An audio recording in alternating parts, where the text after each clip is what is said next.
Not so long ago, within the lifetime of almost everyone watching this, a cancer diagnosis was considered fatal. Cancer has not been cured. Cancer can still be fatal. Today, it can also be chronic and treatable, and living goes on beyond cancer. Living Beyond Cancer is a Minnesota partnership co-production of HealthPartners, providing care, coverage, research, and education to improve the health of members, patients, and the community, and Twin Cities Public Television.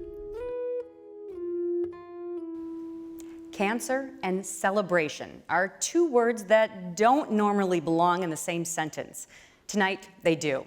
I'm your host, Mary LaHammer, and as we prepare to present Ken Burns' documentary, Cancer, the Emperor of All Maladies, TPT and our colleagues at HealthPartners talked about the inspiring stories of Minnesotans in a world where they're living with and beyond a cancer diagnosis. Last summer, through social media and broadcast TV, we sought and received dozens of compelling stories. Together with healthcare professionals from across the state, we reviewed and selected 5 inspiring stories we'll be sharing tonight. Each story is unique.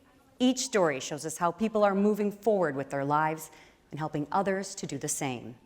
In our first story, how does a family cope with a member who has been diagnosed with cancer 4 times in his first 21 years? For Ruzi and Raha, with a little humor and a lot of love. I'd say I have like 2 lives. When I'm not at the doctor or anything, I have a normal life. I hang out with friends, I go to school. And then when I'm at the doctor, I have cancer. You can't really tell that he's sick. I was in baseball. I had started getting these headaches, waking up in the middle of the night, like my family around me. What's wrong? What's going on? We went to the doctors and they said, take Tylenol. And one day on my way to baseball, we stopped the car and I threw up on the side of the road. And my mom was like, this is too much. We're gonna get an MRI. So next time we went to the doctor, he said, take Tylenol. Mom said, no. She was like 3.6. I know it's great now. but it's better if he said he wants to keep you on it since you're close to, being at the point of transplant. They found cancer. I was 9. So I was like, what's cancer? I was 12. I didn't really know what cancer meant, but we have a older brother. He just told me that we were going to the doctor to see Ruzi. We had stopped at a gas station to get gas, and he saw his friend and he started crying, and my older brother doesn't really cry often. So that's when I knew that something bad was happening.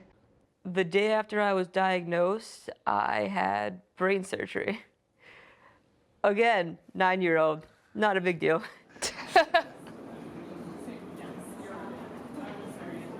My head hurt, my chest hurt. Radiation for a month, chemo for 3. The day Ruzi had brain surgery, it was my dad's birthday. I just remember thinking, wow, this is not a fun birthday. My wife called and said, could you come to the hospital? So I go there. I see people, oncologists, brain surgeon, and say, wait a second, there's something wrong here. Ruzi just simply, being Ruzi, said, hey, I got brain tumor. So I went to bathroom, I cried, threw up, came back. Okay, so let's go. It's so different when you're young because you don't really know what's happening, whereas now I'm more educated on the topic, and it's a good and bad thing. I got through it and, back to a normal life. Until second cancer. They took me in, they did a scan, they found a mass on my heart valve and also lymphoma. The second time was when I was in high school and Ruzi was in junior high, and that's when I started it was annoying. That's when I wanted to do something more because I was just thinking, why does this keep happening? My second time, I kind of knew what was going on. And my third time, when I was done, I kind of put it behind me.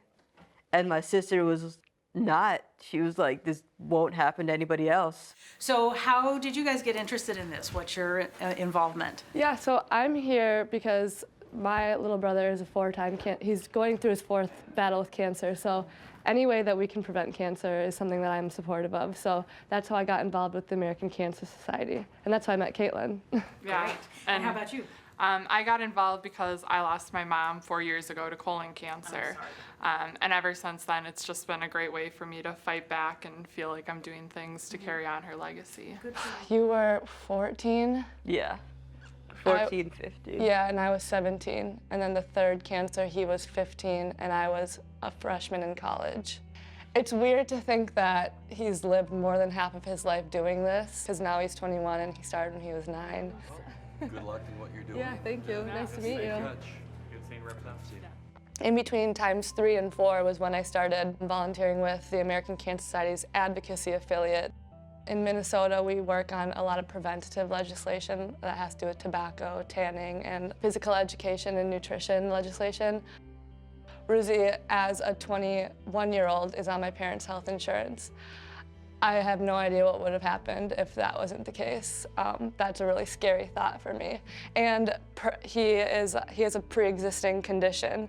So say when he's done fighting this cancer, if it was pre-Affordable Care Act, an insurance company could have dropped him and said, you're too expensive. I mean, he's really expensive in the healthcare industry.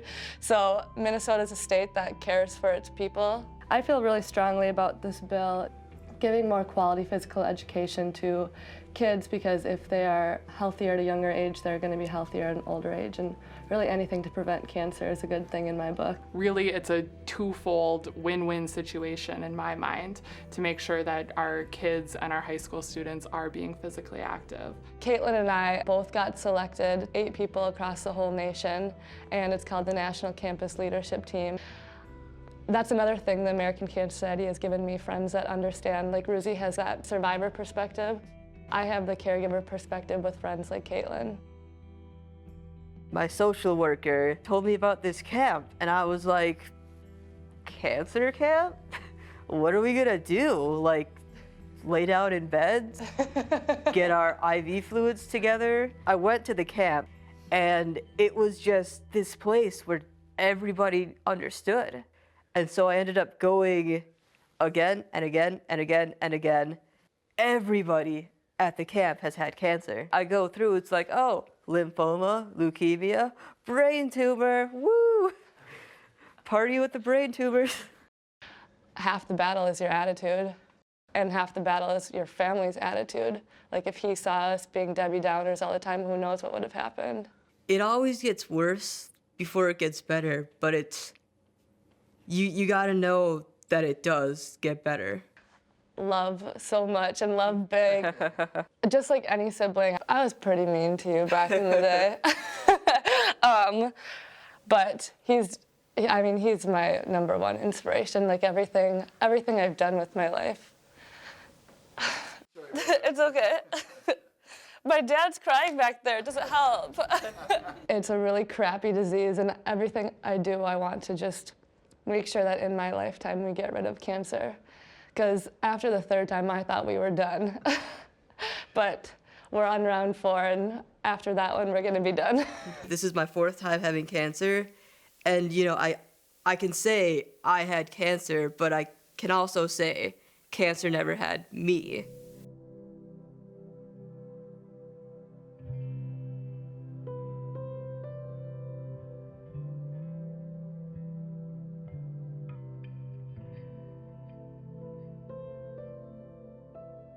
With so much changing in our approach and attitude toward cancer, we'd like to get a framework for where we're at and where we're headed. For 17 years, oncologist Brian Rank has been medical director for HealthPartners.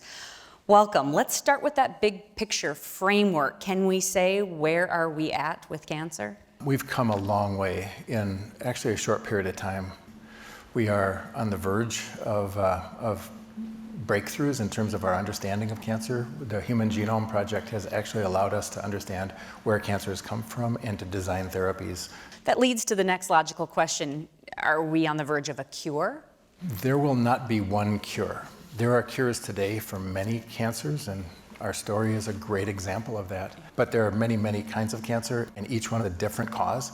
And so this will be a long slog, but we're making progress day to day. Is it realistic then for us to even use the word cure? We like the concept of the word cure. It gives us hope, right? The story that we all just heard is a great example of life and living while we make progress, helping people with cancer and of curing some cancers. And so yes, I think it's a both and. What about the front end, diagnosis? How much have we progressed in getting that earlier diagnosis, which is so important?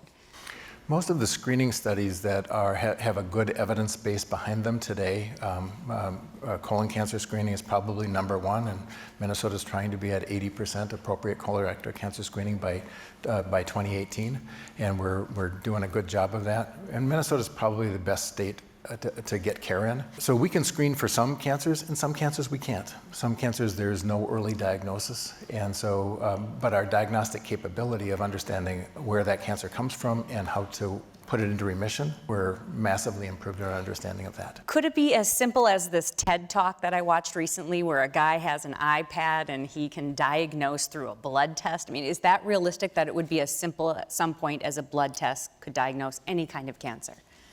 Not that I know of. That's not in the realistic. It's a wish. Okay. It's a wish. In terms of the language as well, we hear the term battle a lot. I hear you don't love the word battle. Why not? Battle implies that there's a winner and a loser. And I think that out of respect for our patients, out of respect for their families, people live, and they live with many chronic diseases today. The conceiving of a cancer as something that we work with, that we have specific therapies for, but that there aren't winners and losers. We help people live better throughout their life, and however long that is. Thank you, Dr. Rank. Appreciate it. Krista, our next profile, was in high school when she began having symptoms, but didn't receive a correct diagnosis until her 20s. The rarity of her cancer has her live with a list of daily unknowns. All right, here we go. Light the advent candle. I started to have a number of symptoms that slowly progressed, like heart palpitations and high blood pressure and different things. And, it just continued to get worse and worse, and I would just get like mind-blowing headaches and collapse to the floor, and, it was really, really tough. She went to the doctor. They thought it was depression and anxiety. They were giving her medications.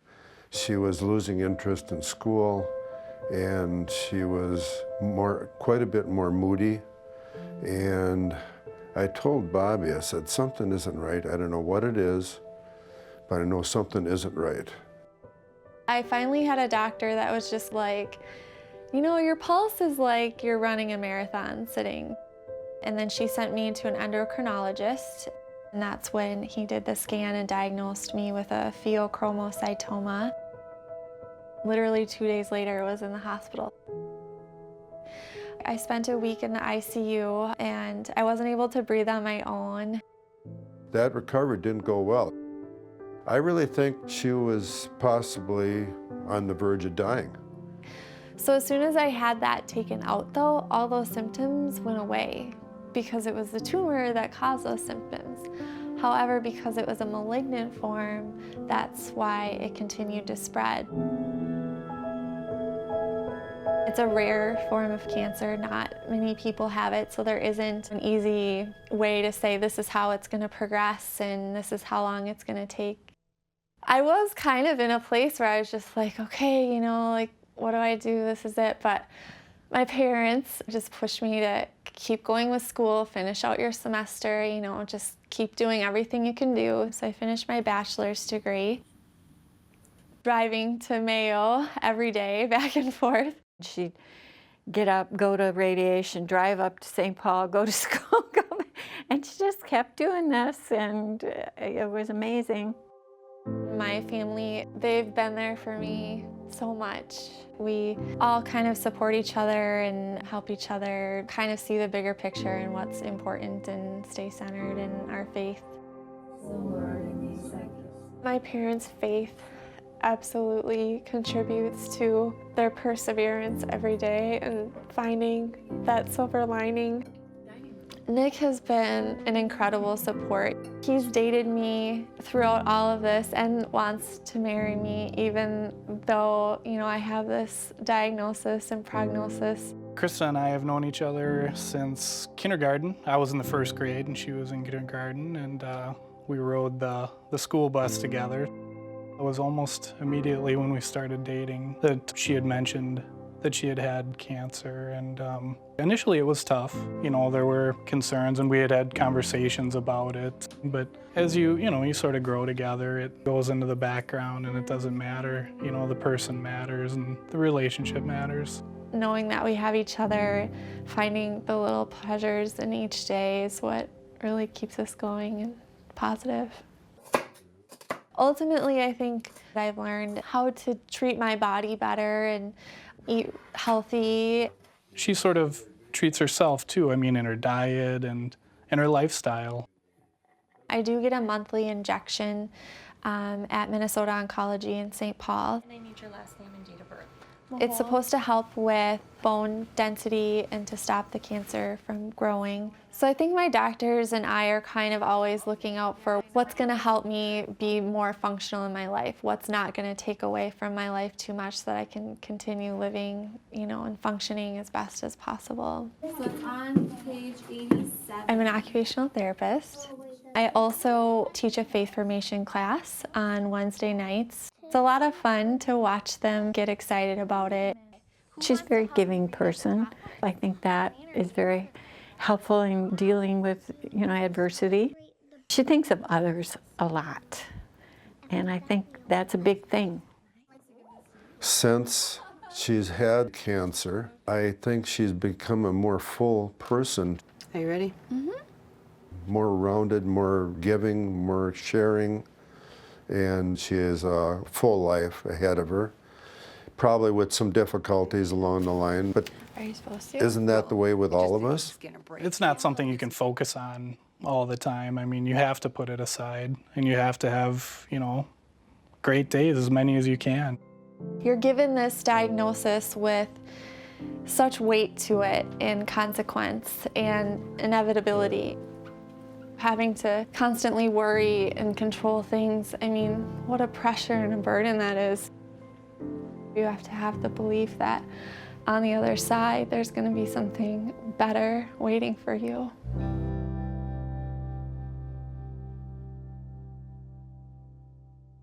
Speaking to the Medical Committee for Human Rights in 1966, Dr. Martin Luther King Jr. said, "Of all the forms of inequality, injustice in healthcare is the most shocking and inhumane." Half a century later, disparities still exist. Last year, the Minnesota Department of Health issued a report to the state legislature about disparities in outcomes.